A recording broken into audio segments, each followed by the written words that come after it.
Hello friends, NCERT learning की में आपका बहुत बहुत स्वागत है। इस वीडियो में हम लोग करने वाले हैं ग्रामीण क्षेत्र पर शासन चलाना। ठीक है, तो यह जो है हम आपको करा रहे हैं जूनियर एडेड टीचर्स की जो वैकेंसी आई हुई है।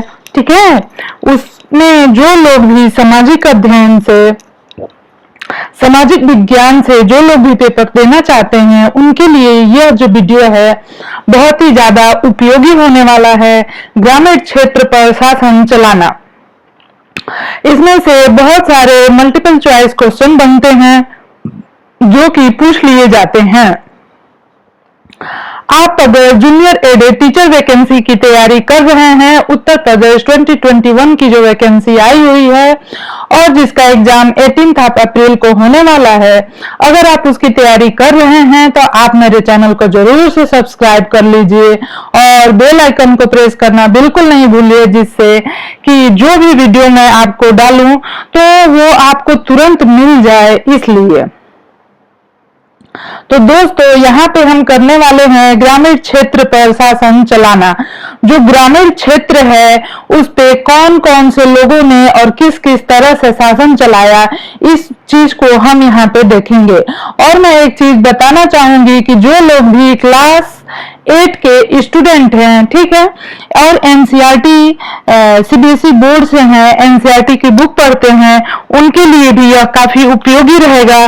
जो लोग भी आईएएस पीसीएस की प्रिपरेशन करते हैं उनके लिए भी जो है जनरल स्टडीज के प्रिपरेशन में काफी मददगार साबित होगा। तो चलिए हम यहाँ पे शुरू करते हैं। ग्रामीण क्षेत्र पे किसने शासन चलाया और क्यों चलाया। यहाँ पे हम देख सकते हैं यह जो फोटो बनाया गया है, इस फोटो को आप देख के समझ सकते हैं कि यहाँ पे क्या हो रहा है। 1765 का ये फोटो है। 1765 में रॉबर्ट क्लाइव जो मुगल बादशाह से बिहार और उड़ीसा की दीवानगी ग्रहण करते हुए, तो यह जो था रॉबर्ट क्लाइव था, जो कि मुगल बादशाह से इसने क्या किया था कि मुगल बादशाह से इसने बिहार और उड़ीसा की दीवानगी ले ली थी। इसने मीन्स कि मुगल बादशाह जो था वो बिहार और उड़ीसा में शासन करता था और उससे जो है कि रॉबर्ट क्लाइव ने पूरा जो है हथियार लिया था।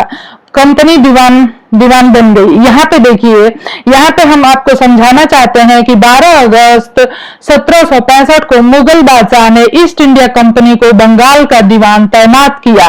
ठीक है, ईस्ट इंडिया कंपनी 1600 में भारत आई थी, ये आपको पता ही है। और वो पहले तो वो बिजनेस करने के लिए आई, व्यापार करने के लिए, और बाद में धीरे धीरे यहाँ पर उसने अपनी जड़ें जमा ली और खुद व्यापारी से फिर यहाँ पे शासन करता बन बैठी।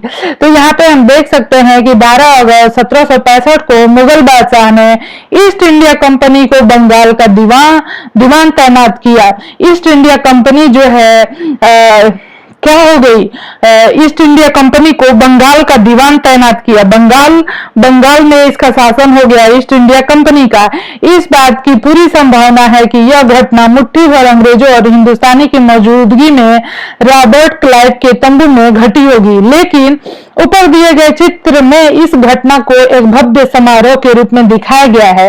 अब देखिए इन लोगों ने कैसे इसको बहुत ही ज्यादा एक भव्य रूप दिया है, जबकि ये हुआ होगा तो ये सारी चीजें बहुत ही चालाकी से की गई होंगी और बहुत ही चालाकी के साथ ही साथ बहुत ही दबाव बना के भी की गई होंगी। लेकिन यहाँ पे ऐसे लग रहा है जैसे कि मुगल बादशाह खुद ब खुद रॉबर्ट क्लाइव को पत्र दे रहे हैं। ये बस फोटो बनाया गया या तो नकली फोटो बना के और चारों तरफ इसको प्रचारित किया गया। जैसा कि आप देख सकते हैं कि यह घटना मुट्ठी भर अंग्रेजों हिंदुस्तानियों की मौजूदगी में और रॉबर्ट क्लाइव के तंबू में घटी होगी, लेकिन ऊपर दिए गए चित्र में यह दिखाया गया है कि यह जो है सारी चीजें बहुत ही खुशी खुशी हुई हैं। यह चित्र उस चित्रकार ने बनाया है जिसे रॉबर्ट क्लाइव ने अपने जीवन की यादगार घटनाओं को चित्रित करने का जिम्मा सौंपा था। मीन्स कि यह चित्र आपको बता दे कि कब का है, जब रॉबर्ट क्लाइव ने अपने जीवनी लिखे, अपनी बायोग्राफी लिखी, उसमें जो अपने जीवन की महत्वपूर्ण घटनाएं थी उस पे चित्र बनाने को कहा था, तो उस चित्रकार ने बनाया था। बंगाल की दीवानी हाथ आ जाना अंग्रेजों के लिए निश्चय ही एक बड़ी घटना थी। मीन्स कि अंग्रेजों को जब बंगाल मिल गया, जब बंगाल पे वो शासन करने लगे, तो जो है कि उनकी आर्थिक स्थिति में सुधार आना तो तय था।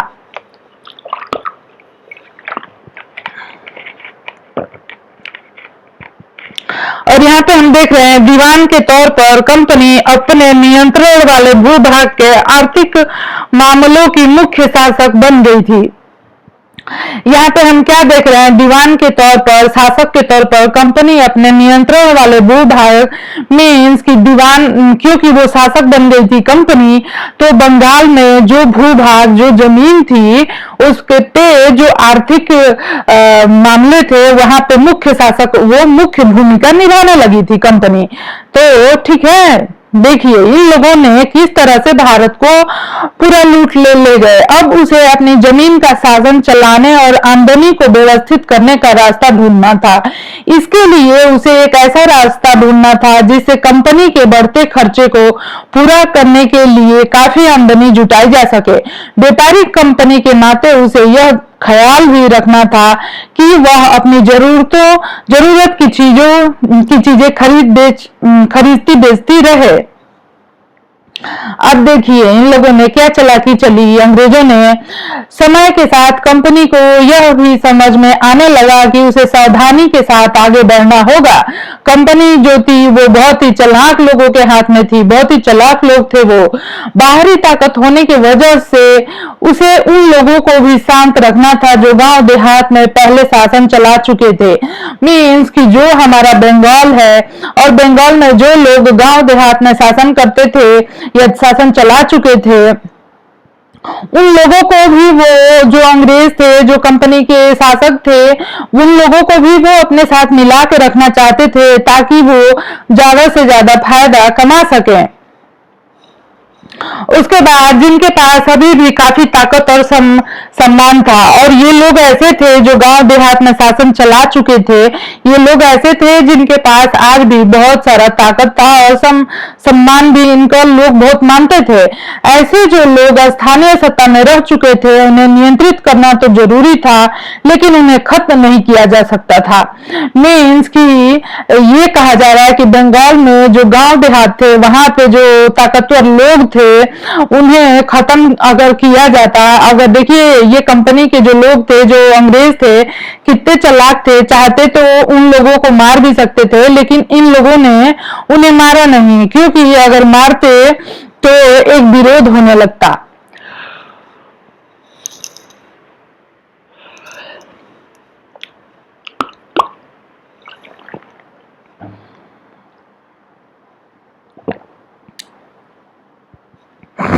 तो ये लोगों ने ये बात समझ गए थे अच्छे से कि अगर इन्हें हमने मार दिया तो बहुत बड़ा विरोध हो जाएगा और ये ज्यादा फायदा उठा नहीं पाएंगे।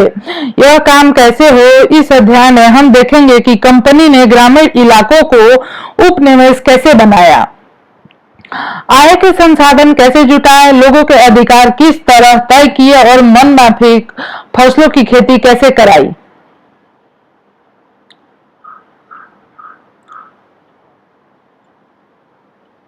कंपनी की आमदनी।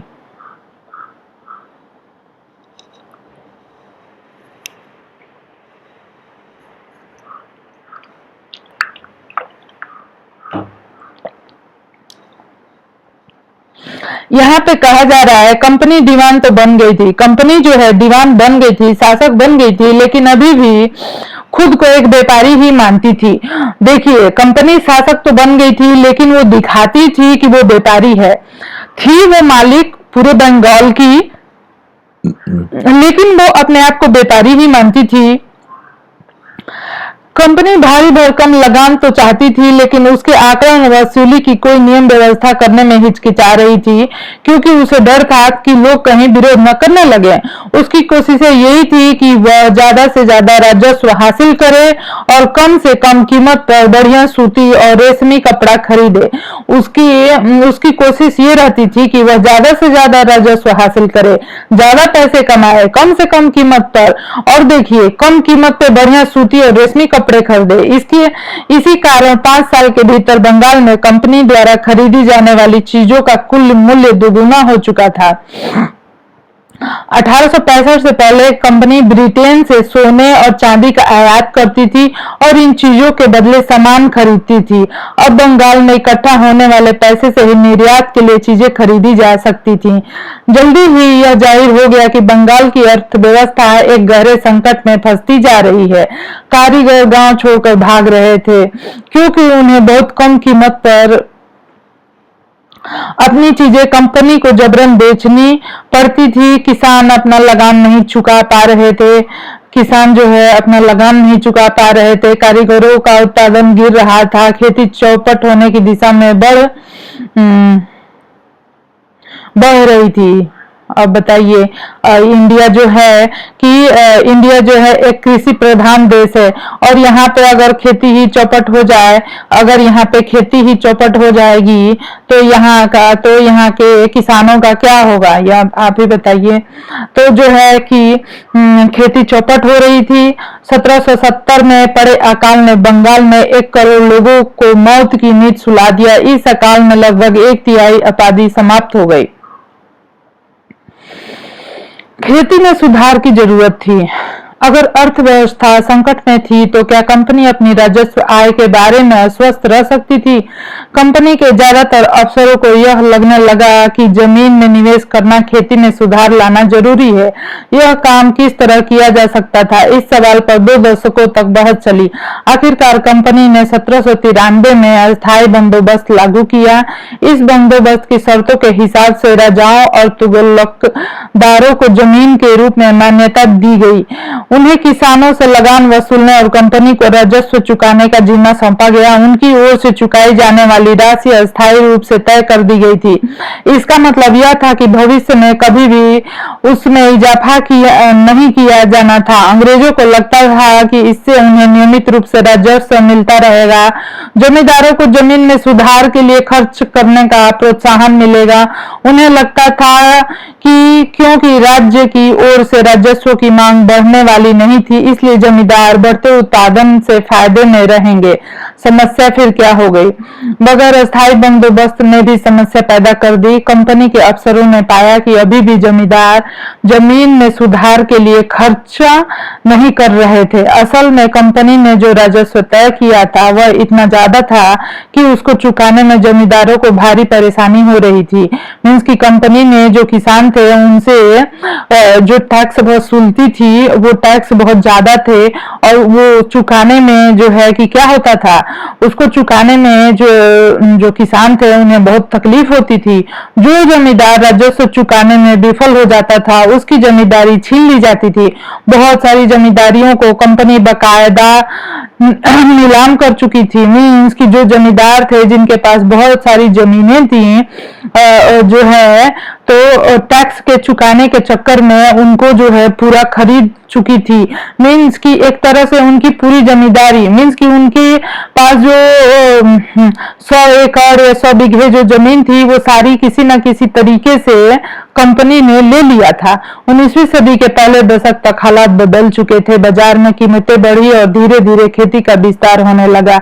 इसमें जमींदारों की आमदनी में तो सुधार आया लेकिन कंपनी को कोई फायदा नहीं हुआ क्योंकि कंपनी तो हमेशा के लिए राजस्व तय कर चुकी थी और वह राजस्व में वृद्धि नहीं कर सकती थी। लेकिन जमींदारों को अभी भी जमीन की बेहतरी में कोई दिलचस्पी नहीं थी। उनमें से कुछ तो बंदोबस्त के शुरुआती सालों में ही अपनी जमीन गंवा चुके थे। जो बचे रह गए थे वो अब उन्हें भी बिना परेशानी और निवेश के खतरा उठाए आमदनी की उम्मीद दिखाई दे रही थी। जब तक जमींदार किसानों को जमीन देकर उनसे लगान वसूल करते थे उन्हीं जमीन में सुधार की परवाह नहीं थी।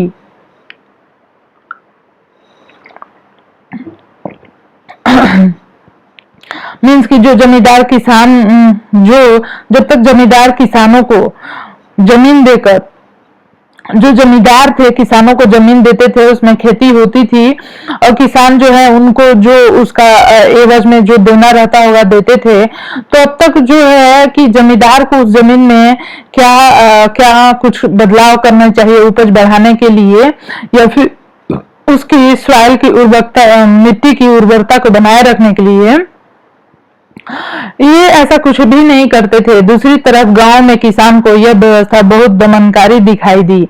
गांव के किसान इस चीज से बहुत ही तकलीफ में थे। किसानों को जो लगान चुकाना था वो बहुत ज्यादा था। जमीन पर उसका अधिकार सुरक्षित नहीं था। लगान चुकाने के लिए अक्सर महाजन से कर्ज लेना पड़ता था। अगर वह लगान नहीं चुका पाता था तो उसे पुश्तैनी जमीन से बेदखल कर दिया जाता था।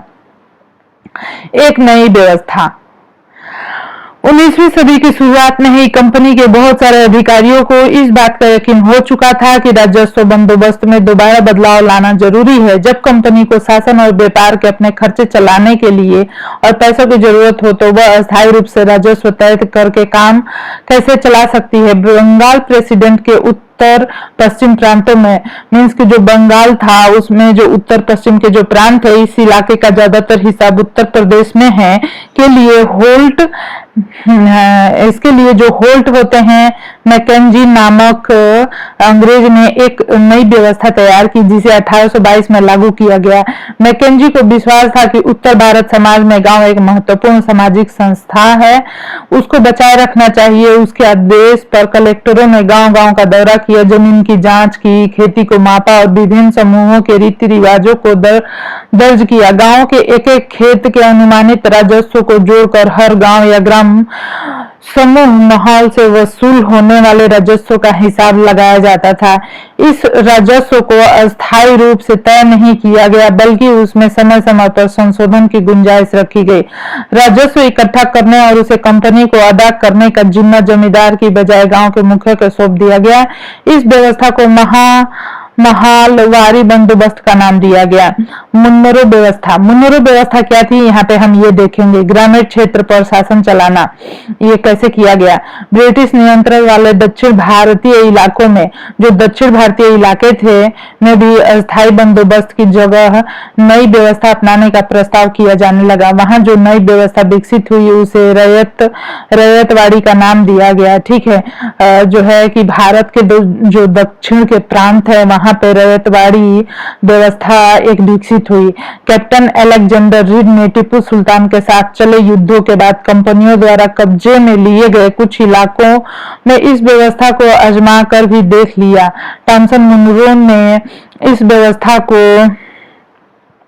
विकसित किया और धीरे धीरे पूरे दक्षिण भारत पर यह व्यवस्था लागू कर दी गई। रीड और मुनरो को लगता था कि दक्षिण में परंपरागत जमींदार नहीं थे, इसलिए उनका तर्क यह था कि उन्हें सीधे किसानों से ही, रैयतों से, किसान को रैयत बोलते हैं, से ही बंदोबस्त करना चाहिए जो पीढ़ियों से जमीन पर खेती करते आ रहे हैं। तो यहाँ पे ये क्या करते थे, राजस्व आकलन से पहले उनके खेतों का सावधानी पूर्वक और अलग से सर्वेक्षण किया जाना चाहिए। मुंडो का मानना था कि अंग्रेजों को पिता की भांति किसानों की रक्षा करनी चाहिए। मीन्स मुंडो को ऐसा लगता था कि अंग्रेज जो है किसानों की रक्षा करेंगे तभी जाके वो अच्छा फसल उत्पादन कर पाएंगे। सब कुछ ठीक नहीं था। नई व्यवस्था लागू होने के बाद कुछ सालों के भीतर उसमें समस्याएं दिखाई देने लगी।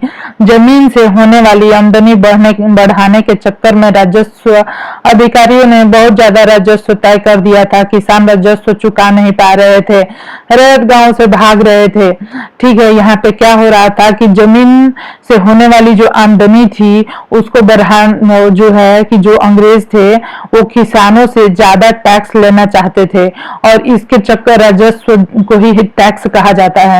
और इसके चक्कर में क्या हो रहा था कि जो किसान थे उनको बहुत तकलीफ हो रही थी, क्योंकि अगर वो 10 रुपए की फसल पैदा करते हैं अपने खेत में और उन्हें 10 का 10 अगर राजस्व टैक्स ही चुकाना पड़े तो वो अपना जीवन कैसे जिएंगे। रैयत जो है, जो किसान थे, वो गांव से इसलिए दुखी होकर भाग रहे थे। बहुत सारे क्षेत्रों में गांव वीरान हो गए थे। आशावादी अफसरों को उम्मीद थी थी कि नई व्यवस्था किसानों को संपन्न उद्यमशील किसान बना देगी, लेकिन ऐसा नहीं हुआ। यूरोप के लिए फसलें, अब बताइए, अब ये जो किसान थे, अरे ये जो अंग्रेज थे, किसानों से अपने देश के लिए, यूरोप के लिए भी फसलें जो है उत्पादन कराने लगे थे। अंग्रेजों ने यह भी महसूस किया कि ग्रामीण इलाके न केवल राजस्व प्रदान कर सकते हैं, बल्कि वहां यूरोप की जरूरतों के हिसाब से सही फसलें भी पैदा की जा रह सकती हैं। 18वीं जो सदी के आखिर तक कंपनियों ने अफीम और नील की खेती पर पूरा जोर लगा दिया था। अब बताइए, 18वीं सदी जो शुरू हुई थी उसमें कंपनी ने अफीम और नील की खेती पर बहुत जोर लगाया, और इसके बाद लगभग 150 साल तक अंग्रेज देश के विभिन्न भागों में किसी न किसी फसल के लिए किसानों को मजबूर कर रहे थे। मीन्स की अब जो है कि अब जो है अंग्रेजों का शासन और कड़ा होने लगा था।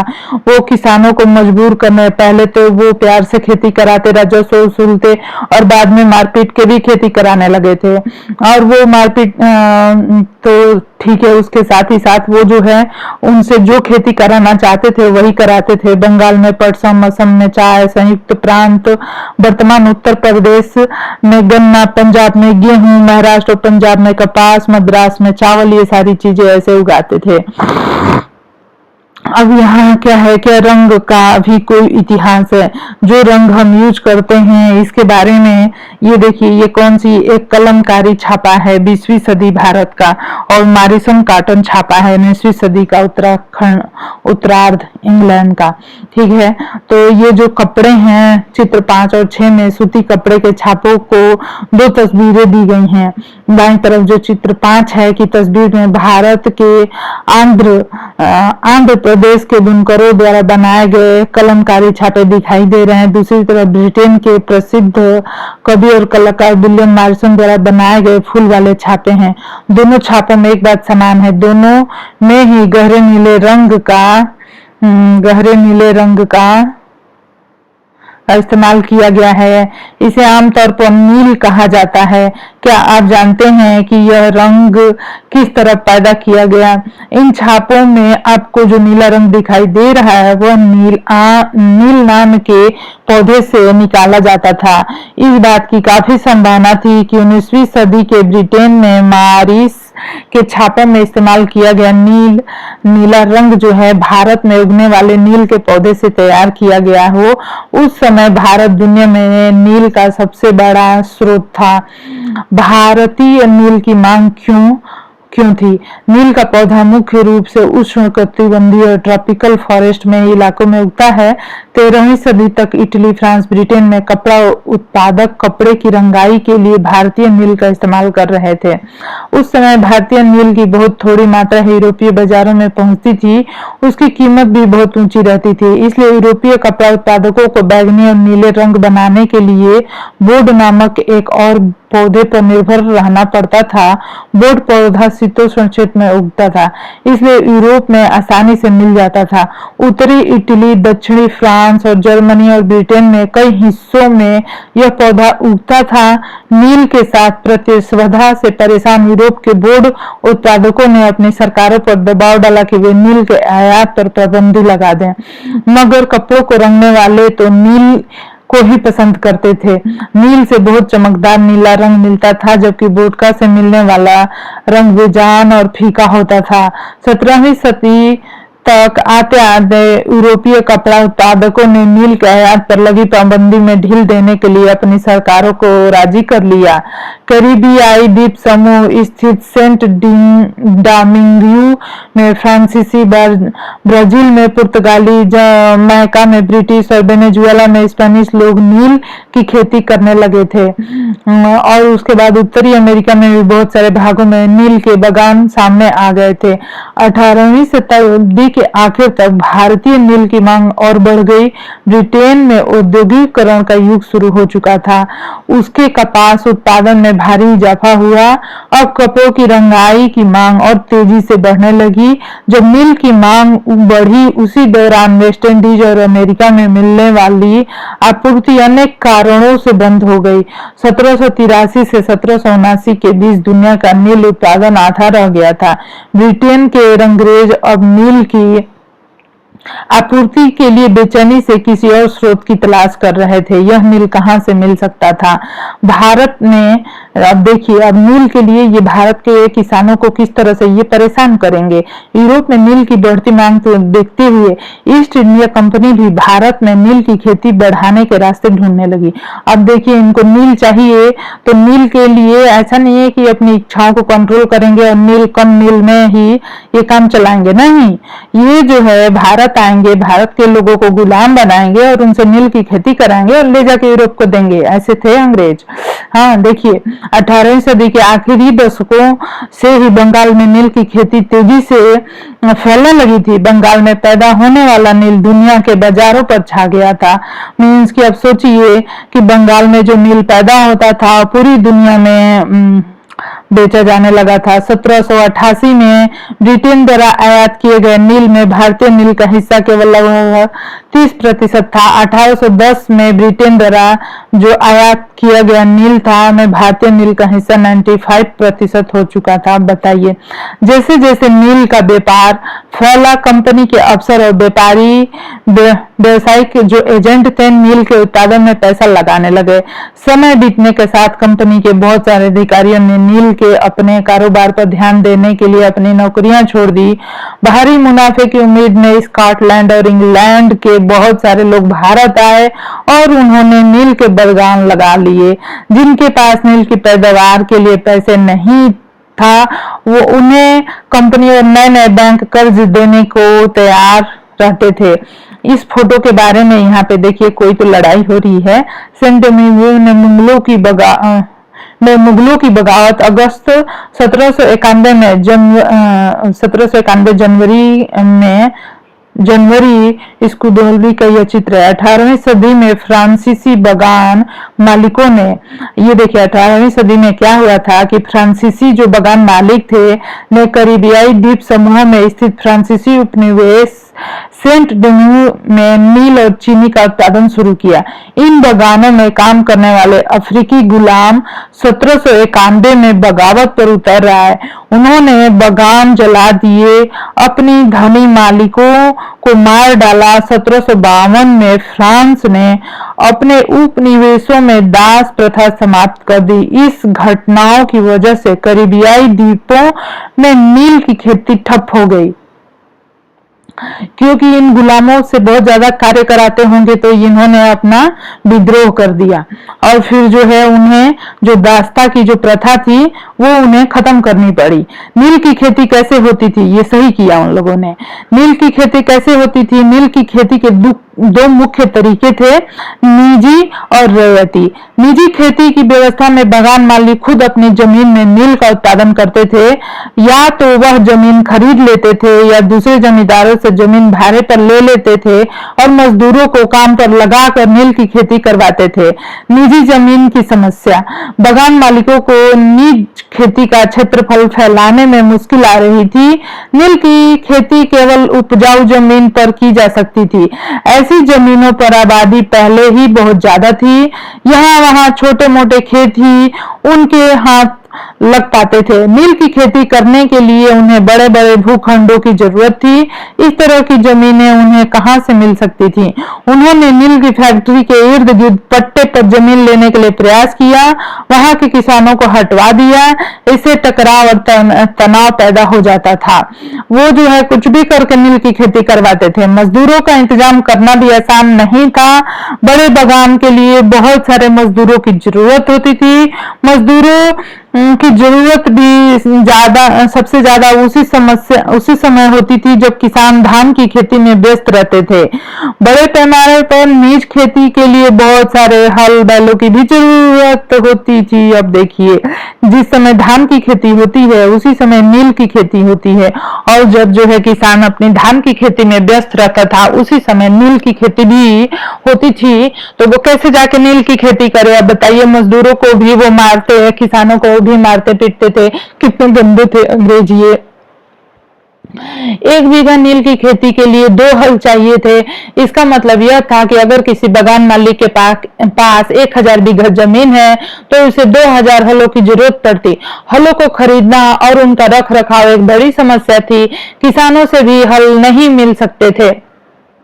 उन्हें अपने लिए ही इन चीजों की जरूरत होती थी। जिस समय नील उत्पादकों को जरूरत होती थी उसी समय किसानों को हल बैल भी चावल के खेतों में व्यस्त रहते थे।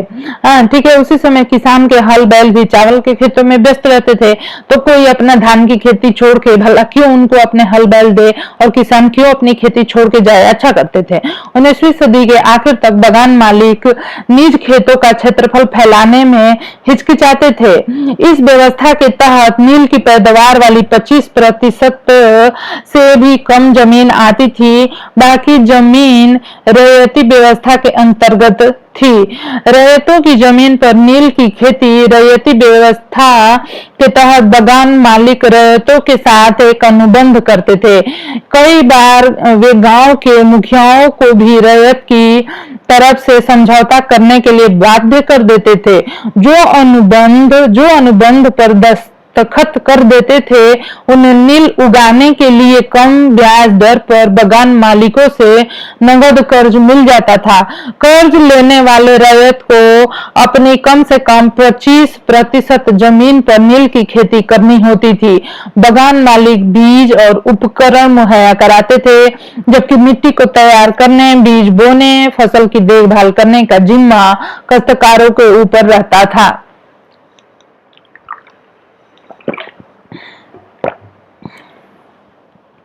जब कटाई के बाद फसल बगान मालिकों को सौंप दी जाती थी तो क्या होता था, तो रैयत को नया कर्ज मिल जाता था और वही चक्र दोबारा चलता था। बाबा रे बाबा। 19वीं सदी की शुरुआत में बंगाल के मजदूर नील की खेती करते हुए, आप बताइए, नील की खेती में भी बहुत मेहनत। भारत में नील के पौधों की कटाई अधिकांश पुरुष ही करते थे। अभी आज के समय पे तो ऐसा नहीं है, सभी जगह पुरुष और महिलाएं बराबरी में खेती करते हैं। खेतों से फैक्ट्री में लाए जा रहे नील के पौधों के गट्ठर, नील के पौधों की इस तरह से गट्ठर बनाई जाती थी, और जो है नील के पौधों की गट्ठर इस तरह से बनाई जाती थी। आप यहाँ पे देख सकते हैं, और इनको जो है लाया जाता था, है कि नहीं, तो ऐसे करते थे। फिर यहाँ पे हम देख सकते हैं कि और क्या करते थे, नील का उत्पादन कैसे होता था। अब यहाँ पे आपको अगर व्यापारी बनना है, नील की खेती करनी है, तो नील का उत्पादन कैसे होता है ये भी आप समझ सकते हैं। यहाँ देखिए, नील के खेतों के पास स्थित नील का एक कारखाना विलियम सिम्पसन का चित्र है। 1863 में का यह चित्र है, विलियम सिम्पसन के द्वारा यह बनाया गया है। नील के खेतों के पास ही जो है नील का कारखाना भी रहता था। नील गांव आमतौर पर बगान मालिकों की फैक्ट्री के आसपास ही होते थे। कटाई के बाद नील के पौधों को कारखानों में स्थित बैटस हौद में पहुंचा दिया जाता था।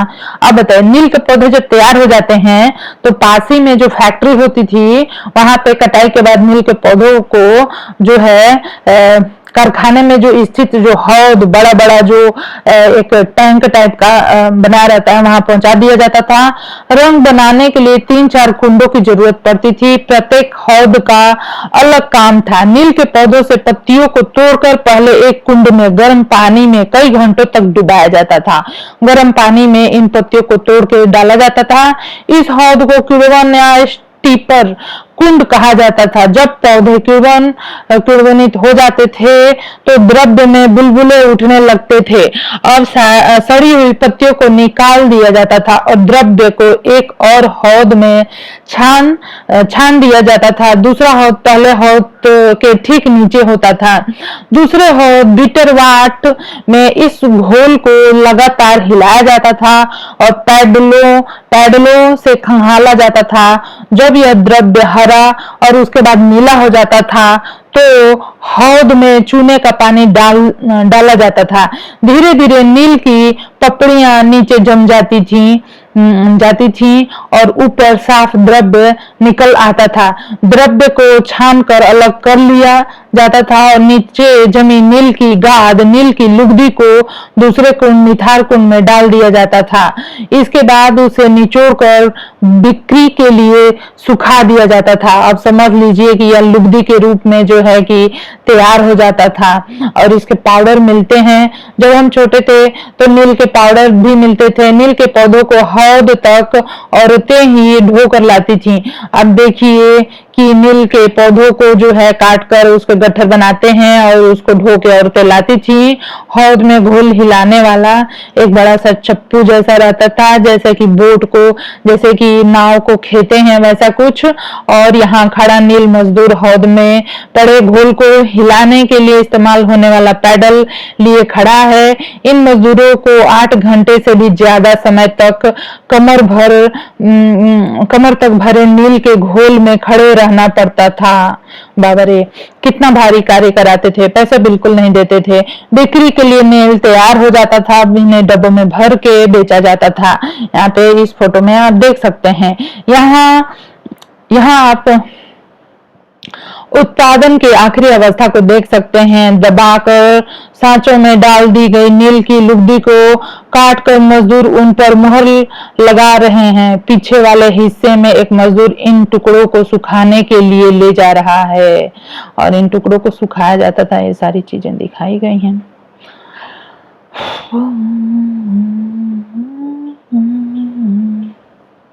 अब यहाँ पे क्या होता था कि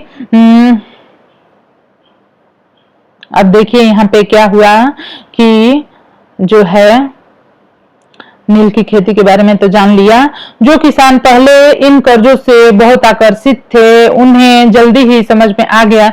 जैसे किसानों को क्या लगता था कि नील की खेती से उन्हें बहुत ज्यादा फायदा होगा और इसलिए वो बहुत सारी चीजें मीन्स की बहुत ही कर्ज लेके भी नील की खेती करते थे।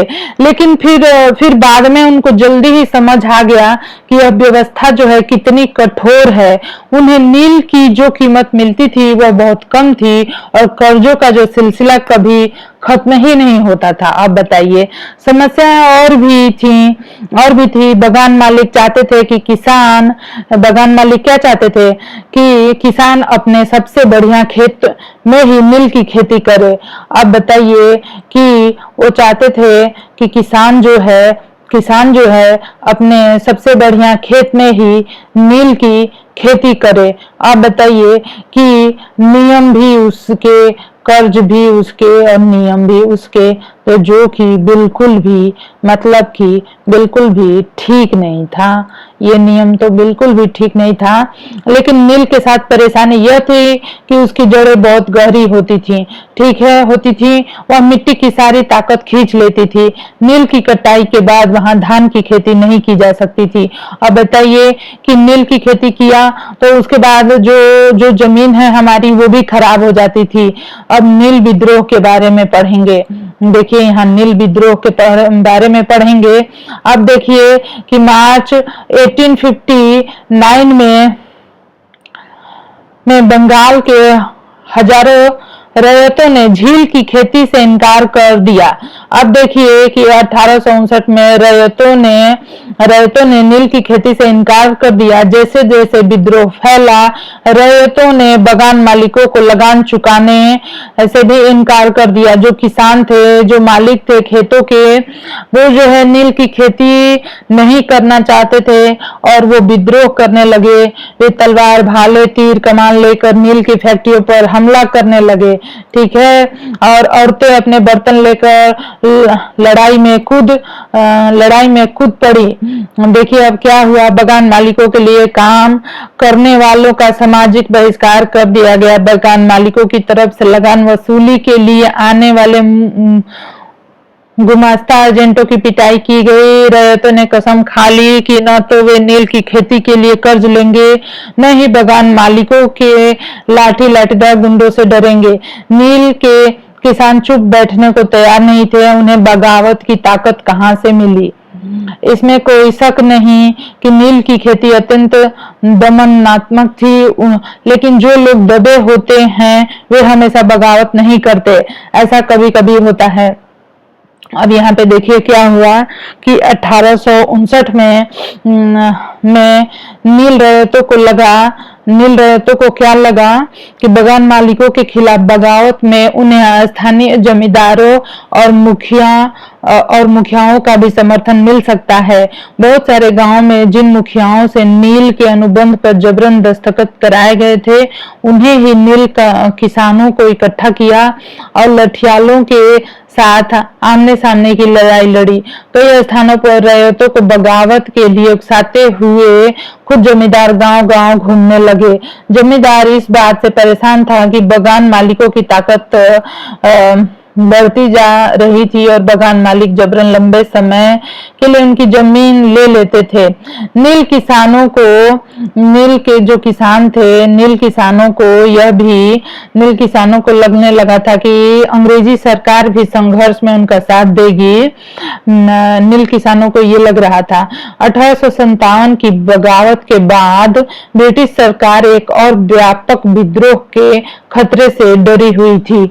अब देखिए 1857 में झांसी की रानी लक्ष्मीबाई ने जो बगावत करी थी ब्रिटिश सरकार से, उससे जो ब्रिटिश जो सरकार थी जो कि पूरे भारत पे शासन कर रही थी, वो डरी हुई थी। जब नील की खेती वाले जिलों में एक और बगावत की खबर फैली तो लेफ्टिनेंट गवर्नर ने 1859 की सर्दियों में इलाकों का दौरा किया।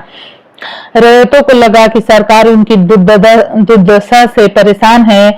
बरसात में मजिस्ट्रेट एसले ने एक नोटिस जारी किया जिसमें कहा गया था कि रैयतों को नील के अनुबंध मानने के लिए मजबूर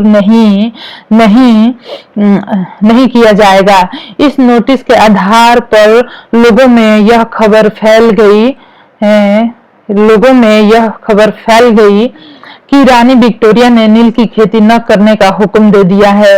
एडन गार्डन को शांत करने और विस्फोटक स्थितियों को नियंत्रित करने की कोशिश कर रहे थे। ठीक है, उसकी कार्रवाई को किसानों ने अपने विद्रोह का समर्थन मान लिया। ठीक है, जैसे जैसे विद्रोह फैला, कलकत्ता के पढ़े लिखे लोग भी नील जिलों की ओर चल पड़े। उन्हें रैयतों की दुर्दशा, बगान मालिकों की जोर जबरदस्ती और अत्याचारी नील व्यवस्था के बारे में लिखा। इस बगावत से परेशान सरकार को बगान मालिकों की रक्षा के लिए सेना बुलानी पड़ी। इस बगावत से सरकार जो ब्रिटिश सरकार है, परेशान हो गई थी। बगान मालिकों की रक्षा के लिए सेना बुलानी पड़ी। नील उत्पादन व्यवस्था की जांच करने के लिए एक नील आयोग भी बना दिया गया। इस आयोग ने बगान मालिकों को दोषी पाया। इस व्यवस्था में कि बगान मालिक दोषी पाए गए। जोर जबरदस्ती के लिए उनकी आलोचना की। आयोग ने कहा कि नील की खेती रैयतों के लिए फायदे का सौदा नहीं। आयोग ने रैयतों से कहा कि वे मौजूदा अनुबंधों को पूरा करें, लेकिन आगे से वे चाहे तो नील की खेती बंद कर सकते हैं।